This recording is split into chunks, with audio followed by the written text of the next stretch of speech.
अध्याय 11 भाग 1 से आगे। कुछ हद तक इसका कारण शिक्षा, व्यापार और उद्योग में मुसलमानों का तुलनात्मक पिछड़ापन था। मुस्लिम उच्च वर्गों में अधिकांशतः जमींदार और अभिजात लोग थे। चूंकि 19वीं सदी के पहले 70 वर्षों में उच्च वर्ग के मुसलमान बहुत ब्रिटिश विरोधी, रूढ़िवादी और आधुनिक शिक्षा के दुश्मन थे, इसलिए देश में शिक्षित मुसलमानों की संख्या बहुत कम रही। फलस्वरूप आधुनिक पश्चिमी विचार, जिनका आधार विज्ञान, लोकतंत्र और राष्ट्रवाद था, मुसलमान बुद्धिजीवियों में नहीं फैले और वे परंपरा के दास और पिछड़े बने रहे। बाद में सैयद अहमद खान, नवाब अब्दुल लतीफ, बदरुद्दीन तैयबजी और दूसरे लोगों के प्रयासों के कारण मुसलमानों में आधुनिक शिक्षा का प्रसार हुआ, लेकिन मुसलमानों में शिक्षित लोगों का भाग हिंदुओं, पारसियों और ईसाइयों से बहुत कम रहा। इसी तरह उद्योग व्यापार के विकास में भी मुसलमानों में शिक्षितों, उद्योगपतियों और व्यापारियों की कम संख्या के कारण प्रतिक्रियावादी बड़े जमींदार मुस्लिम जनता पर अपना प्रभाव बनाए रखने में सफल रहे। जैसा कि हम देख चुके हैं, भूस्वामी और जमींदार, चाहे हिंदू हो या मुसलमान, अपने स्वार्थ के कारण ब्रिटिश शासन का समर्थन करते थे। पर हिंदुओं में आधुनिक बुद्धिजीवियों तथा उभरते हुए व्यापारी और उद्योगपति वर्ग ने जमींदारों से नेतृत्व छीन लिया था। दुर्भाग्य से मुसलमानों की स्थिति इसके ठीक विपरीत रही। मुसलमानों के शैक्षिक पिछड़ेपन का एक और घातक परिणाम हुआ। चूंकि सरकारी नौकरियों या व्यवसायों के लिए आधुनिक शिक्षा आवश्यक थी, इसलिए इन क्षेत्रों में भी मुसलमान दूसरों से पीछे रहे। इसके अलावा मुसलमानों को 1857 की बगावत के लिए प्रमुख रूप से जिम्मेदार मानकर सरकार उनके खिलाफ 1858 से ही जानबूझकर भेदभाव करती आ रही थी। जब मुसलमानों में आधुनिक शिक्षा कुछ फैली भी, तब भी एक शिक्षित मुसलमान के सामने व्यवसाय या व्यापार के बहुत कम अवसर थे। तब वह अनिवार्य रूप से सरकारी नौकरी का मुंह देखता था। और कुछ भी हो, एक पिछड़ा उपनिवेश होने के कारण भारत में जनता के लिए रोजगार के बहुत कम अवसर थे। इन हालात में ब्रिटिश अधिकारियों और जी हुजूर मुसलमान नेताओं के लिए शिक्षित मुसलमानों को शिक्षित हिंदुओं के खिलाफ भड़काना बहुत आसान था। सैयद अहमद खान और अन्य नेताओं ने यह मांग उठाई कि सरकारी नौकरियों में मुसलमानों के साथ खास व्यवहार किया जाए। उन्होंने ऐलान किया कि अगर शिक्षित मुसलमान ब्रिटिश शासन के वफादार रहे तो सरकार नौकरियों तथा दूसरी विशेष कृपाओं के रूप में उन्हें इसका समुचित पुरस्कार देगी। कुछ जी हुजूर हिंदू और पारसी भी इस तरह के तर्क देने की कोशिश करते थे, मगर वे हमेशा मामूली अल्पमत में बने रहे। नतीजा यह हुआ कि जब पूरे देश में व्यापक पैमाने पर स्वतंत्र और राष्ट्रवादी वकील, पत्रकार, छात्र, व्यापारी और उद्योगपति राजनीतिक नेता बन रहे थे, तब भी मुसलमानों में वफादार जमींदार और सेवानिवृत्ति सरकारी नौकर ही राजनीतिक जनमत को प्रभावित करते रहे। बंबई वह पहला प्रांत था जहां बहुत पहले ही मुसलमानों ने व्यापार और शिक्षा को अपनाया था, और वहां राष्ट्रीय कांग्रेस की कतारों में बदरुद्दीन तैयबजी, आर.एम. सयानी, ए. भीमजी और युवा वकील मोहम्मद अली जिन्ना जैसे प्रतिभाशाली मुसलमान मौजूद थे। समस्या के इस पक्ष को संक्षेप में सामने रखने के लिए हम जवाहरलाल नेहरू की पुस्तक भारत एक खोज से एक उदाहरण देते हैं। हिंदू और मुसलमान मध्य वर्गों के विकास में एक पीढ़ी या इससे कुछ अधिक समय का अंतर रहा है, और यह अंतर आज भी अनेक राजनीतिक, आर्थिक और दूसरी दिशाओं में दिखाई दे रहा है। यही वह पिछड़ापन है जो मुसलमानों में भय की मानसिकता पैदा करता है। इतिहास का छात्र होने के नाते हमें यह भी जानना चाहिए कि उन दिनों स्कूलों और कॉलेजों में जिस तरह से भारतीय इतिहास की शिक्षा दी जाती थी, उसके कारण भी शिक्षित हिंदुओं और मुसलमानों में सांप्रदायिक भावनाओं का विकास हुआ। ब्रिटिश इतिहासकारों और उनका अनुकरण करने वाले भारतीय इतिहासकारों ने भारतीय इतिहास के मध्यकाल को मुस्लिम काल कहा। तुर्क, अफगान और मुगल शासकों के शासन को मुस्लिम शासन कहा गया। मुस्लिम जनता भी हिंदू जनता जितनी ही पीड़ित और करों के बोझ से दबी थी, और दोनों को शासक दरबारी, सरदार और जमींदार, चाहे वे हिंदू हों या मुसलमान, एक समान अपमान की दृष्टि से देखते थे तथा उन्हें कीड़े मकोड़े समझते थे। फिर भी इन लेखकों ने ऐलान किया कि मध्यकालीन भारत में सारे मुसलमान शासक थे और सारे ही गैर मुसलमान शासित थे। वे यह बात सामने न ला सके कि हर जगह की तरह भारत में भी प्राचीन और मध्यकालीन युग में राजनीति का आधार आर्थिक और राजनीतिक हित थे, न कि धार्मिक विचार। शासकों और विद्रोहियों दोनों ने धर्म का उपयोग अपने भौतिक हितों और महत्वाकांक्षाओं को छिपाने के लिए एक बाहरी खोल या आवरण के रूप में किया। इसके अलावा ब्रिटिश और सांप्रदायिक इतिहासकारों ने भारत में एक समन्वित संस्कृति की धारणा पर भी चोट की। निश्चित ही भारत में अनेक प्रकार की संस्कृतियां मौजूद थी, लेकिन इस विविधता का कोई धार्मिक आधार न था। किसी एक क्षेत्र के लोगों तथा एक ही क्षेत्र के उच्च और निम्न वर्गों के साझे सांस्कृतिक इतिहासकारों का दावा था कि भारत में हिंदू और मुस्लिम संस्कृति का अलग अलग अस्तित्व है। इतिहास के प्रति हिंदू सांप्रदायिक दृष्टिकोण इस भ्रामक धारणा का भी सहारा होता था कि भारतीय समाज और संस्कृति प्राचीन काल में महानता और आदर्श की ऊंचाइयों पर विराजमान थी, पर मध्यकाल में मुस्लिम शासन और प्रभुत्व के कारण उसका निरंतर पतन और आरंभ हो गया। भारतीय अर्थव्यवस्था और टेक्नोलॉजी, धर्म और दर्शन, कला और साहित्य, संस्कृति और समाज, फलों, सब्जियों और वस्त्रों में मध्यकाल का जो भी बुनियादी योगदान था, उसे नकारा जाने लगा। इस बात को अनेक समकालीन प्रेक्षकों ने देखा और समझा। उदाहरण के लिए गांधी जी लिखते हैं, जब तक स्कूलों और कॉलेजों में इतिहास की पाठ्यपुस्तकों के द्वारा अत्यंत विकृत इतिहास पढ़ाया जाता है, तब तक सांप्रदायिक सद्भाव स्थायी रूप से स्थापित नहीं हो सकता। साथ ही इतिहास के प्रति सांप्रदायिक दृष्टिकोण को कविता, नाटकों, ऐतिहासिक उपन्यासों और कहानियों, समाचार पत्रों और लोकप्रिय पत्रिकाओं, बच्चों की पत्रिकाओं, पुस्तिकाओं और सबसे बढ़कर सार्वजनिक मंचों से मौखिक रूप से कक्षाओं में अध्यापन, परिवार द्वारा होने वाले समाजीकरण तथा आपसी बातचीत के द्वारा भी व्यापक रूप से प्रचारित किया गया। भारतीय राष्ट्रवाद के निर्माताओं ने इस बात को अच्छी तरह समझा कि एक राष्ट्र के रूप में भारतीयों को ढालना एक धीमा और कठिन काम है और इसके लिए जनता को लंबे समय तक राजनीतिक शिक्षा देनी होगी। इसलिए उन्होंने अल्पसंख्यकों को यह विश्वास दिलाने की कोशिश की कि राष्ट्रवादी आंदोलन सभी भारतीयों को साझे राष्ट्रीय, आर्थिक और राजनीतिक हितों के आधार पर एकताबद्ध करने का प्रयास करते हुए उनके धार्मिक और सामाजिक अधिकारों की सावधानीपूर्वक रक्षा करेगा। राष्ट्रीय कांग्रेस के 1886 के अधिवेशन में अध्यक्षीय भाषण देते हुए दादा भाई नौरोजी ने स्पष्ट आश्वासन दिया कि कांग्रेस केवल राष्ट्रीय प्रश्न उठाएगी और धार्मिक तथा सामाजिक मामलों में दखल नहीं देगी। 1889 में कांग्रेस ने यह सिद्धांत स्वीकार किया कि अगर किसी प्रस्ताव को कांग्रेस के मुस्लिम प्रतिनिधियों का बहुमत मुसलमानों के लिए हानिकारक समझता है तो उसे स्वीकार नहीं किया जाएगा। कांग्रेस के आरंभिक वर्षों में अनेक मुसलमान इसमें शामिल हुए। दूसरे शब्दों में, यह समझकर कि राजनीति का आधार धर्म और समुदाय नहीं होने चाहिए, आरंभिक राष्ट्रवादियों ने जनता के राजनीतिक दृष्टिकोण को आधुनिक बनाने की कोशिश की।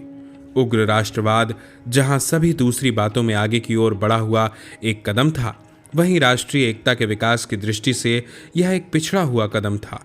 कुछ उग्र राष्ट्रवादियों के भाषण और लेखन धार्मिक रंगत में रंगे हुए होते थे। उन्होंने मध्यकालीन भारतीय संस्कृति को नकार कर प्राचीन भारतीय संस्कृति पर जोर दिया। उन्होंने भारतीय संस्कृति और भारतीय राष्ट्र को एक धर्म विशेष से जोड़ा। उन्होंने समन्वित संस्कृति के तत्वों को छोड़ने के प्रयत्न किए। उदाहरण के लिए, तिलक ने शिवाजी और गणपति उत्सवों का प्रचार किया। अरविंद घोष ने अर्ध रहस्यवादी ढंग से भारत को माता और राष्ट्रवाद को धर्म बतलाया। क्रांतिकारी देवी काली के आगे शपथ लेते थे और बंगाल विभाजन विरोधी आंदोलन का आरंभ गंगा में डुबकियां लगाकर किया गया। ये बातें शायद ही मुसलमानों को पसंद आती। वास्तव में ऐसे काम उनके धर्म के विपरीत थे और यह आशा नहीं की जा सकती थी कि वे मुसलमान होते हुए भी इन या ऐसी दूसरी गतिविधियों से अपने को जोड़ें। मुसलमानों से यह उम्मीद भी नहीं की जा सकती थी कि वे शिवाजी और राणा प्रताप का गुणगान उनकी ऐतिहासिक भूमिकाओं के कारण नहीं, बल्कि विदेशियों के खिलाफ लड़ने वाले राष्ट्रीय नायकों के रूप में किया जाता देखें और उत्साह के साथ वही काम स्वयं करें। अकबर या औरंगजेब को बमुश्किल विदेशी कहा जा सकता है।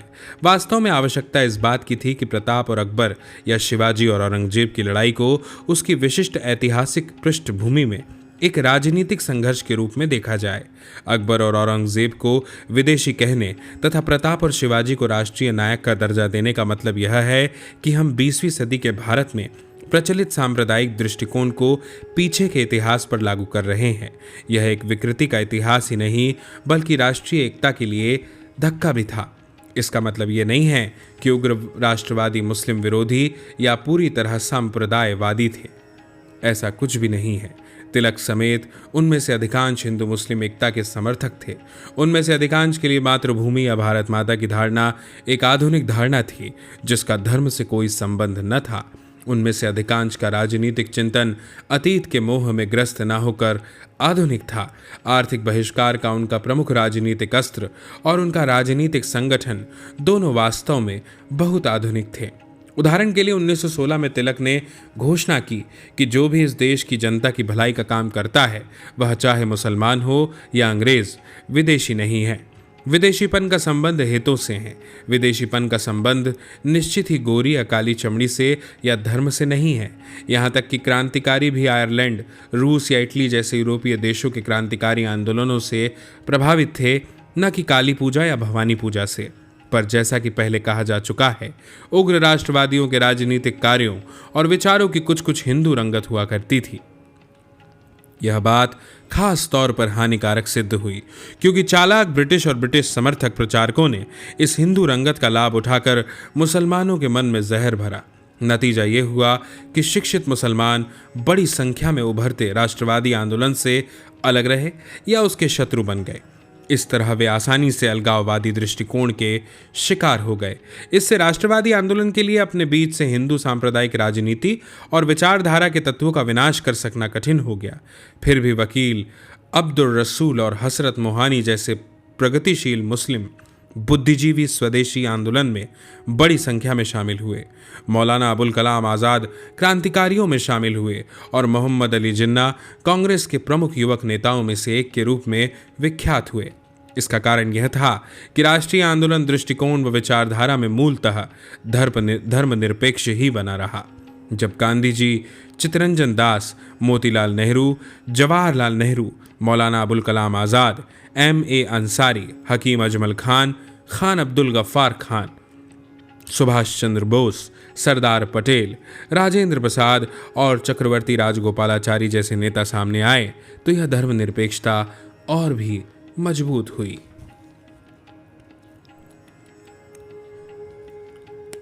देश के आर्थिक पिछड़ेपन ने भी, जो औपनिवेशिक अल्प विकास की देन था, संप्रदायवाद के उदय में सहायता की। आधुनिक औद्योगिक विकास के अभाव में बेरोजगारी भारत में और खासकर शिक्षित लोगों के लिए एक तीखी समस्या बन गई। नतीजा ये हुआ कि जो भी नौकरियां थी उनके लिए प्रतियोगिता बहुत कड़ी थी।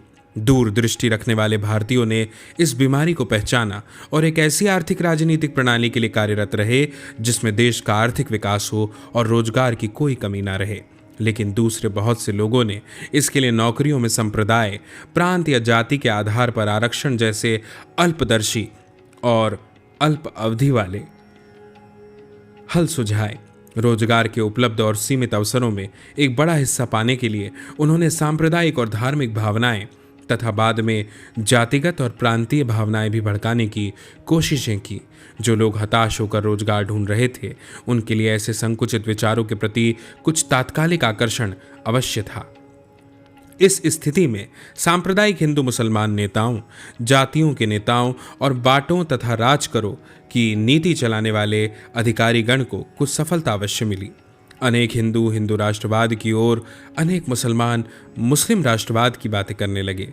राजनीतिक रूप से अपरिपक्व लोग यह नहीं समझ सके कि उनकी आर्थिक, शैक्षिक और सांस्कृतिक कठिनाइयां विदेशी शासन में उनकी साझी पराधीनता और आर्थिक पिछड़ेपन की उपज थी और यह कि केवल साझे प्रयासों के द्वारा ही वे देश को मुक्त करा सकते हैं, उसका आर्थिक विकास कर सकते हैं और इस तरह बेरोजगारी जैसी साझी समस्याओं को हल कर सकते हैं। कुछ लोगों का मत है कि सांप्रदायिकता के विकास का एक प्रमुख कारण यह है कि देश में अनेक धर्म मौजूद है। ऐसा नहीं है। किसी बहुधार्मिक समाज में सांप्रदायिकता का विकास अनिवार्य है, यह बात सही नहीं है। यहाँ हमें धर्म और संप्रदायवाद में अंतर करना होगा। धर्म एक विश्वास प्रणाली है जो लोग अपने व्यक्तिगत विश्वासों के एक अंग के रूप में उसका पालन करते हैं। इसके विपरीत संप्रदायवाद धर्म पर आधारित सामाजिक और राजनीतिक पहचान की विचारधारा का नाम है। धर्म संप्रदायवाद का कारण नहीं है और न ही संप्रदायवाद धर्म से प्रेरित होता है। धर्म संप्रदायवाद में वही तक शामिल होता है जहां तक धर्म बाहर के क्षेत्रों में उपजी राजनीति के साधन के रूप में काम करता है। संप्रदायवाद का एक बहुत ही सही वर्णन यह किया गया है कि यह धर्म का राजनीतिक व्यापार है। 1937 के बाद धर्म का उपयोग सांप्रदायवादियों ने जनता को गतिमान बनाने के लिए किया था। इसके लिए धर्मनिरपेक्षता का धर्म से कोई विरोध नहीं है। धर्मनिरपेक्षता का अर्थ केवल यह है कि धर्म व्यक्ति के निजी जीवन तक सीमित रहे और राजनीति तथा राज्य से उसका कोई सरोकार न रहे। जैसा कि गांधी जी ने बार बार कहा है, धर्म हर व्यक्ति का निजी मामला है, इसे राजनीति या राष्ट्रीय मामलों में नहीं जोड़ना चाहिए। शिक्षित मुसलमानों और बड़े मुस्लिम नवाबों और जमींदारों के बीच अलगाववादी और वफादारी की प्रवृत्तियां तब चरम सीमा पर पहुंची जब 1906 में आगा खान, ढाका के नवाब और नवाब मोहसिन उल मुल्क के नेतृत्व में अखिल भारतीय मुस्लिम लीग की स्थापना की गई। मुस्लिम लीग की स्थापना एक वफादार, सांप्रदायिक और रूढ़िवादी राजनीतिक संगठन के रूप में हुई और उसने उपनिवेशवाद की कोई आलोचना नहीं की। बंगाल के विभाजन का समर्थन किया और सरकारी नौकरियों में मुसलमानों के लिए विशेष सुरक्षा प्रावधानों की मांग की। बाद में वायसराय लॉर्ड मिंटो की सहायता से उसने अलग अलग चुनाव मंडलों की मांग उठाई और उसे मनवा भी लिया। इस तरह जब राष्ट्रीय कांग्रेस साम्राज्यवाद विरोधी आर्थिक और राजनीतिक प्रश्न उठा रही थी, तब मुस्लिम लीग और प्रतिक्रियावादी नेता यह प्रचार कर रहे थे कि मुसलमानों के हित हिंदुओं के हित से अलग है। मुस्लिम लीग की राजनीतिक गतिविधियां विदेशी शासन के खिलाफ नहीं बल्कि हिंदुओं और राष्ट्रीय कांग्रेस के खिलाफ थी। इसके बाद लीग लगातार कांग्रेस की हर राष्ट्रवादी और लोकतांत्रिक मांग का विरोध करती रही। इस तरह वह अंग्रेजों के हाथों में कठपुतली बनी रही जो कहते रहे कि वे मुसलमानों के विशेष हितों की सुरक्षा करेंगे। लीग जल्द ही उन प्रमुख अस्त्रों में से एक बन गई जिसकी सहायता से अंग्रेज उभरते हुए राष्ट्रवादी आंदोलन से निपटने तथा मुस्लिम शिक्षित वर्ग को राष्ट्रीय आंदोलन में शामिल होने से रोकने की आशा करते थे। मुस्लिम लीग की उपयोगिता बढ़ाने के लिए जनता से संपर्क करने तथा उनका नेतृत्व संभालने में भी अंग्रेजों ने उसे प्रोत्साहित किया। यह सही है कि उस समय राष्ट्रवादी आंदोलन पर भी शिक्षित नगरवासियों का वर्चस्व था, मगर उसका साम्राज्यवाद विरोधी, अमीर गरीब, हिंदू मुसलमान सभी भारतीयों के हितों का प्रतिनिधित्व था।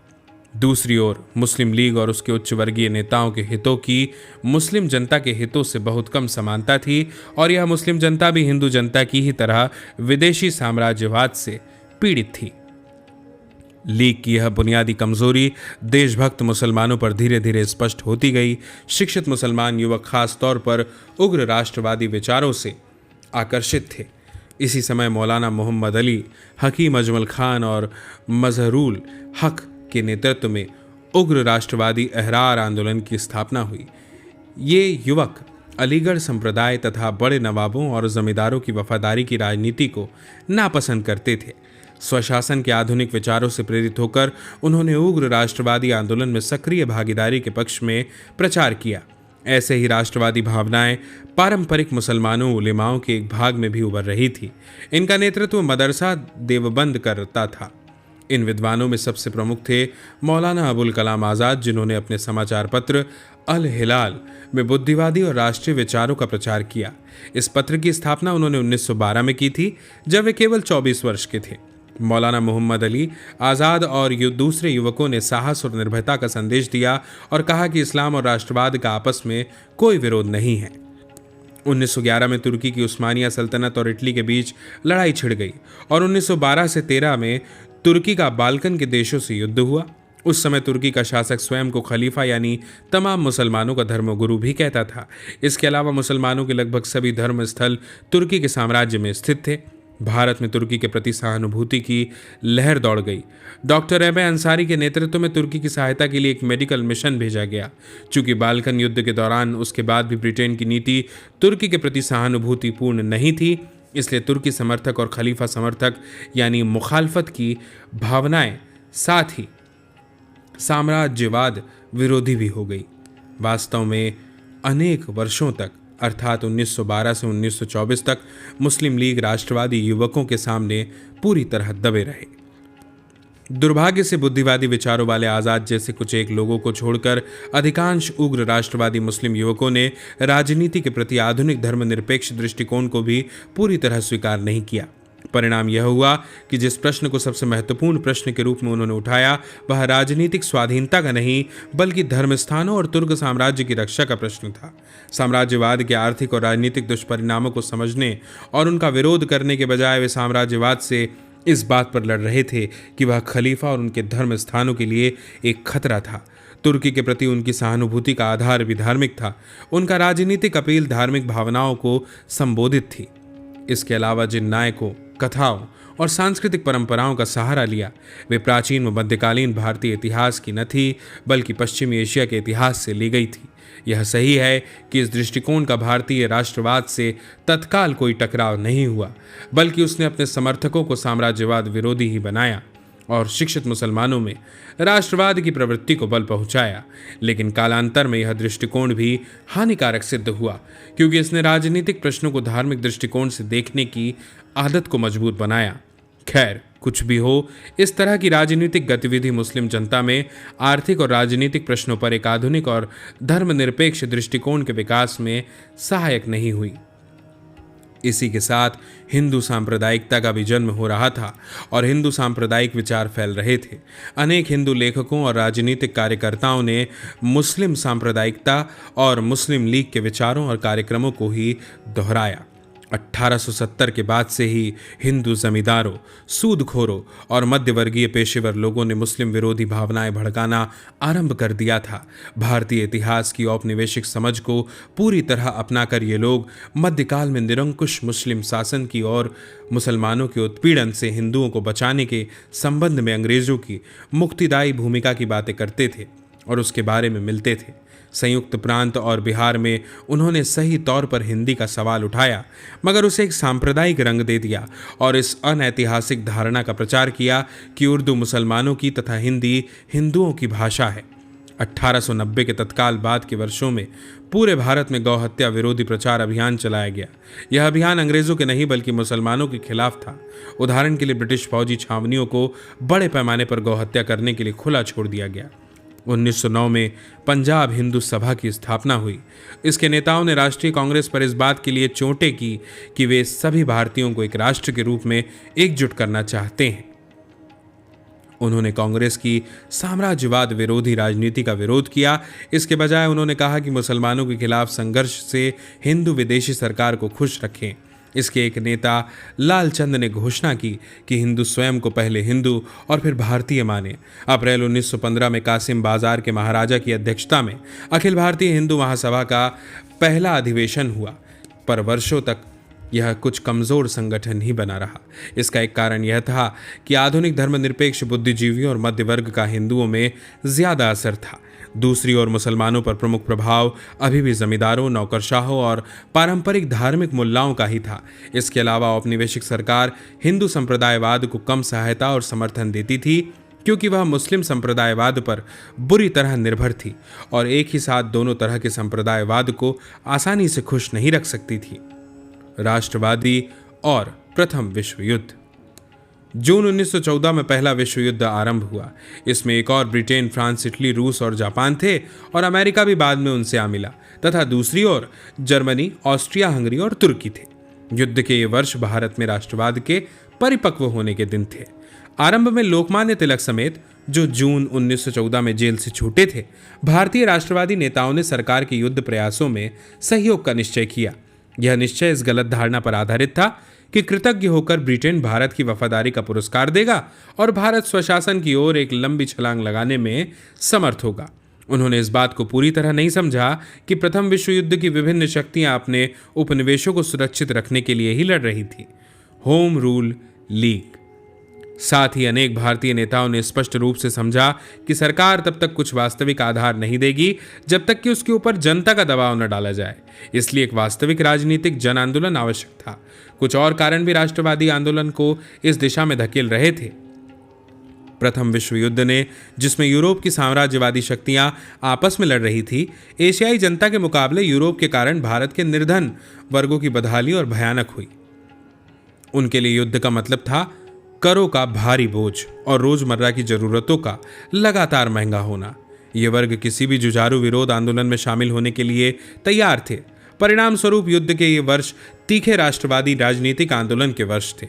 लेकिन ऐसा कोई जन आंदोलन भारतीय राष्ट्रीय कांग्रेस के नेतृत्व में नहीं चल सकता था, क्योंकि वह नरम पंथियों के नेतृत्व में एक निष्क्रिय और जड़ संगठन बन चुकी थी और जनता के बीच उसका कोई राजनीतिक कार्य नहीं रह गया था। इसलिए 1915 से 16 में 2 होम रूल लीगों की स्थापना हुई। इनमें एक के नेता लोकमान्य तिलक थे, तो दूसरा भारतीय संस्कृति और भारतीय जनता की अंग्रेज प्रशंसिका श्रीमती एनी बेसेंट और एस सुब्रमण्य अय्यर के नेतृत्व में था। इन 2 होम रूल लीगों ने आपसी सहयोग से पूरे देश में इस मांग को प्रचारित किया कि युद्ध के बाद भारत को होम रूल या स्वशासन दिया जाए। यही वह आंदोलन था जिसके दौरान तिलक ने अपना प्रसिद्ध नारा दिया था कि होम रूल मेरा जन्म सिद्ध अधिकार है और मैं इसे लेकर रहूंगा।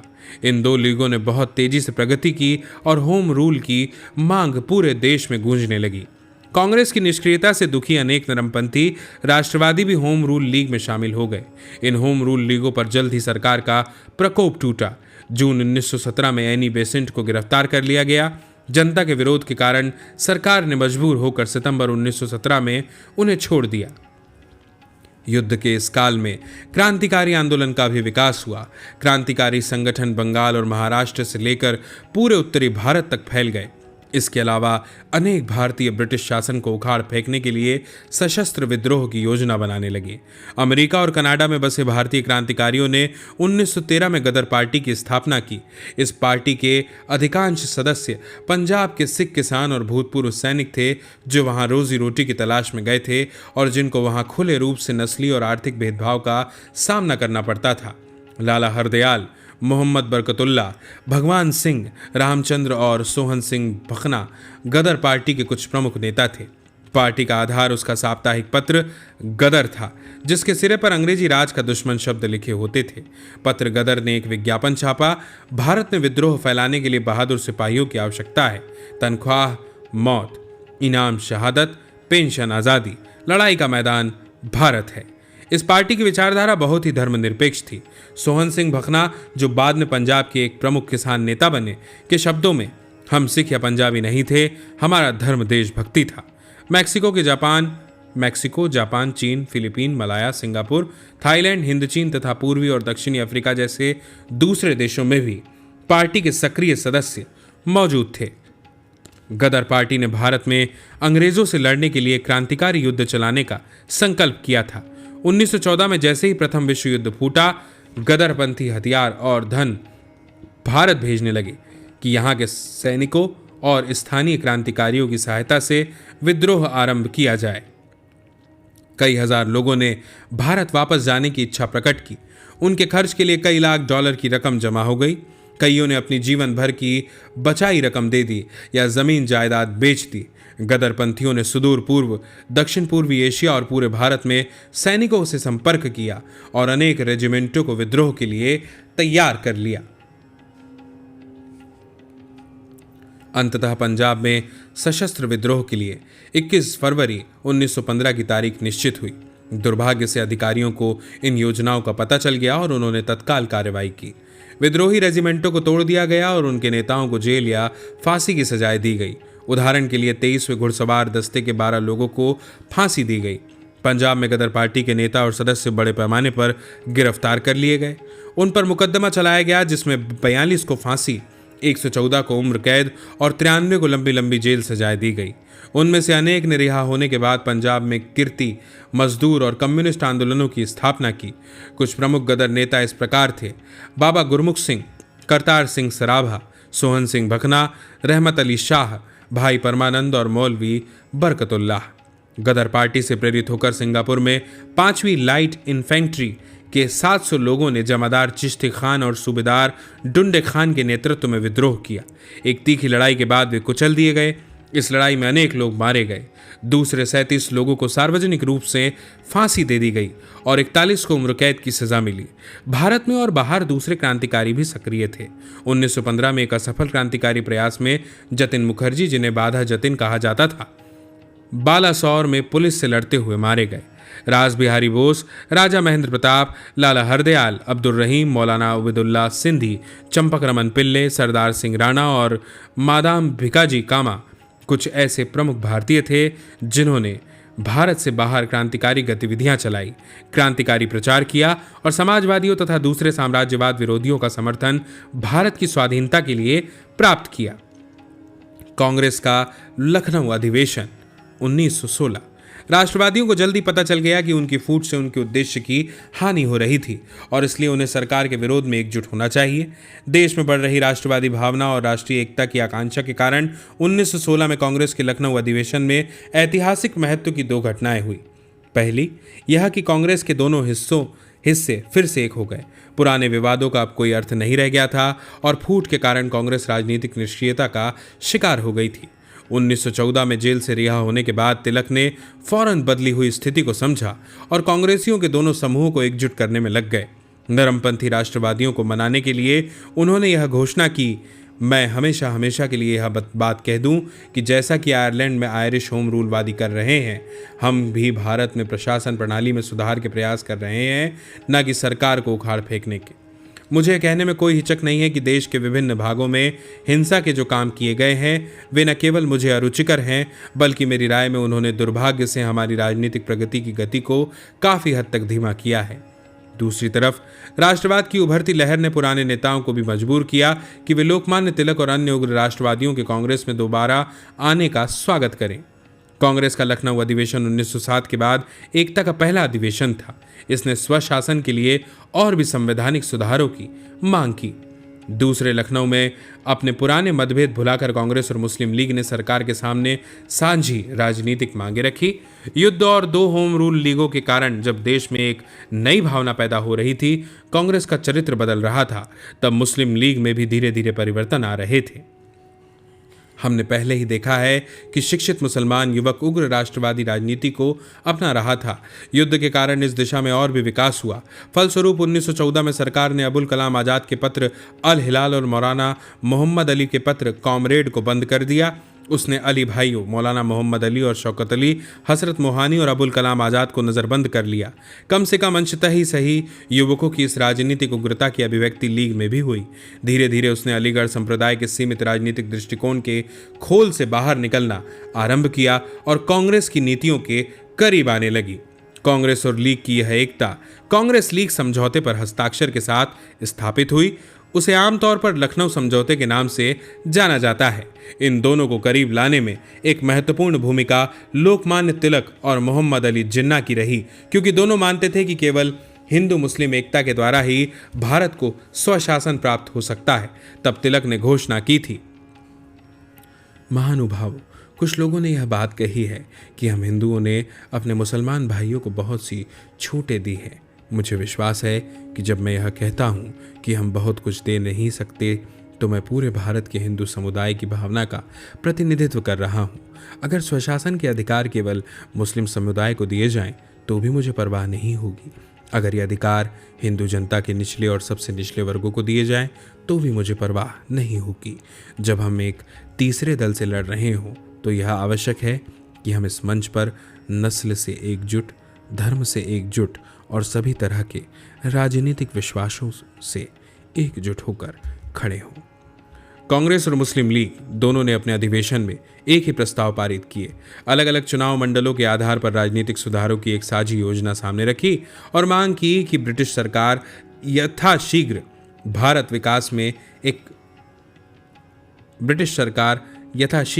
भारत को स्वशासन देने की घोषणा करे। लखनऊ समझौता हिंदू मुस्लिम एकता के विकास में एक महत्वपूर्ण कदम था।